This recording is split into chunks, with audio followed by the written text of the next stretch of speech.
आइए अब आज की बड़ी खबर का रुख कर लेते हैं। सुप्रीम कोर्ट में आज फिर से वक्फ संशोधन कानून को चुनौती देने वाली याचिकाओं पर सुनवाई जारी है। अदालत अंतरिम आदेश जारी करने के सवाल पर सुनवाई कर रही है।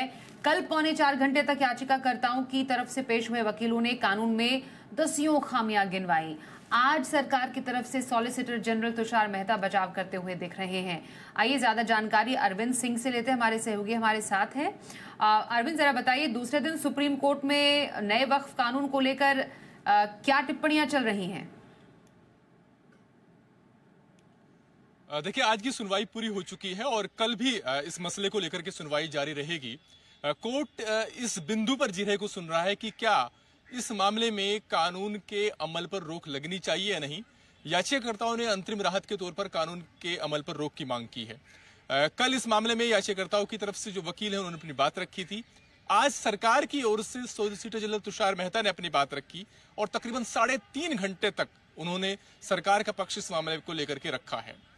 उनकी तरफ से जो बातें कही गई हैं उसका सार ये है कि जहां तक वक्फ प्रॉपर्टी के रजिस्ट्रेशन का सवाल है, 1923 से व्यवस्था है कि वक्फ प्रॉपर्टी का रजिस्ट्रेशन होना चाहिए और उनका यह कहना है कि याचिकाकर्ताओं की यह दलील बेमानी है कि अगर सैकड़ों साल पुरानी कोई मस्जिद है तो उसके रजिस्ट्रेशन के लिए दस्तावेज कहां से आएंगे।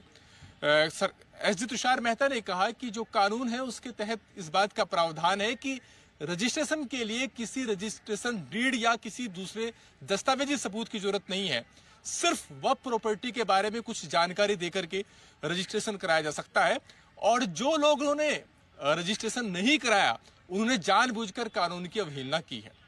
तुषार मेहता का यह भी कहना था कि यह कानून बड़े व्यापक विचार विमर्श के बाद में संसद ने पास किया है। तकरीबन 97 लाख इस मामले को लेकर के ज्ञापन मिले थे सरकार को। 36 बार जेपीसी ने मीटिंग की और तमाम जो स्टेक होल्डर्स हैं जिनमें मुस्लिम संस्थाएं भी हैं उनके साथ राय शुमारी की गई और व्यापक विचार विमर्श के बाद संसद में बड़ी चर्चा के बाद इस कानून को पास किया है। तो ऐसे में इस कानून के अमल पर यूं ही रोक नहीं लगनी चाहिए, क्योंकि अगर कानून के अमल पर रोक लगती है तो इस कानून के जरिए जो सैकड़ों साल पुरानी जो कानून की खामियां है उनको जो दूर करने की कोशिश की गई है वो सारी कोशिश निरर्थक हो जाएगी, वो सारी कोशिश औचित्यहीन हो जाएगी। एक और महत्वपूर्ण बात यह कि तुषार मेहता की तरफ से कही गई कि जो हिंदू डोनमेंट एक्ट्स हैं जिसमें कहा गया है कि याचिकाकर्ताओं की तरफ से कि जब उसके तहत किसी गैर हिंदू की एंट्री नहीं हो सकती तो फिर वक्फ बोर्ड या वक्फ काउंसिल में गैर मुस्लिम की नियुक्ति कैसे हो सकती है, इसका भी जवाब तुषार मेहता ने कहा। उनका यह कहना था कि जहां तक हिंदू एंडोनमेंट एक्ट्स का सवाल है उसका पर्पज सिर्फ रिलीजियस है, लेकिन जो प्रॉपर्टी वक्फ की जाती है उसका पर्पज सिर्फ रिलीजियस नहीं है। सिर्फ जो सामाजिक और जो दूसरे निहितार्थ हैं उनके लिए भी प्रॉपर्टी को वक्फ किया जाता है। तो ऐसे में गैर धार्मिक या यूं कहें सेकुलर एक्टिविटी के लिए भी प्रॉपर्टी वक्फ की जा सकती है। तो ऐसी सूरत में अगर इसमें गैर मुस्लिम सदस्यों की नियुक्ति होती है तो अपने आप में ये गलत नहीं है। साथ ही तुषार मेहता ने यह बात भी साफ किया कि जो नए कानून में व्यवस्था की गई है उसके तहत चाहे वो सेंट्रल वक्फ काउंसिल हो या स्टेट वक्फ बोर्ड हो, उसमें गैर मुस्लिम सदस्य माइनॉरिटी में ही रहेंगे, वो कभी भी बहुमत की संख्या उनकी नहीं होगी।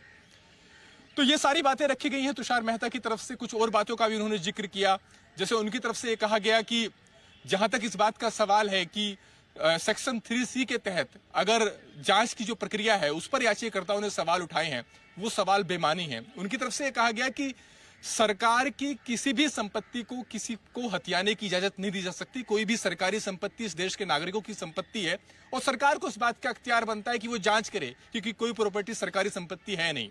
और जहां तक सरकारी अधिकारी की जांच का सवाल है कि कमिश्नर की जांच का सवाल है, ऐसा रंग देने की कोशिश याचिकाकर्ताओं की तरफ से की गई है कि अगर कमिश्नर कोई जांच करेंगे तो वही फाइनल जांच होगी, जबकि यह बात सही नहीं है। अगर कमिश्नर कोई जांच करते हैं और वो ये कहते हैं कि प्रॉपर्टी वक्फ की प्रॉपर्टी नहीं है, तो ऐसी सूरत में भी दूसरे पक्ष को इसके खिलाफ ट्रिब्यूनल जाने का अख्तियार बनता है। वो ट्रिब्यूनल के फैसले को फिर हाई कोर्ट और यहां तक कि सुप्रीम कोर्ट भी ले जा सकते हैं। तो जब तक पूरी न्यायिक व्यवस्था का क्रम पूरा नहीं होगा तब तक वक्फ की उस प्रॉपर्टी से बेदखली नहीं होगी। तो ऐसे में यह कह देना कि कमिश्नर की जांच को ही एक तरीके से फाइनल जांच मान लिया जाएगा, ये दलील बेमानी है। इसके अलावा उन्होंने कुछ एक्ट के जो दूसरे प्रावधान हैं उनको भी जस्टिफाई किया और कहा गया कि क्यों वो प्रावधान रखे गए हैं। बहरहाल कल भी इस मामले को लेकर के सुनवाई जारी रहेगी और कल तकरीबन आधे घंटे का वक्त और रहेगा इस मामले में सरकार के जो पक्ष है उनको अपनी बात रखने का।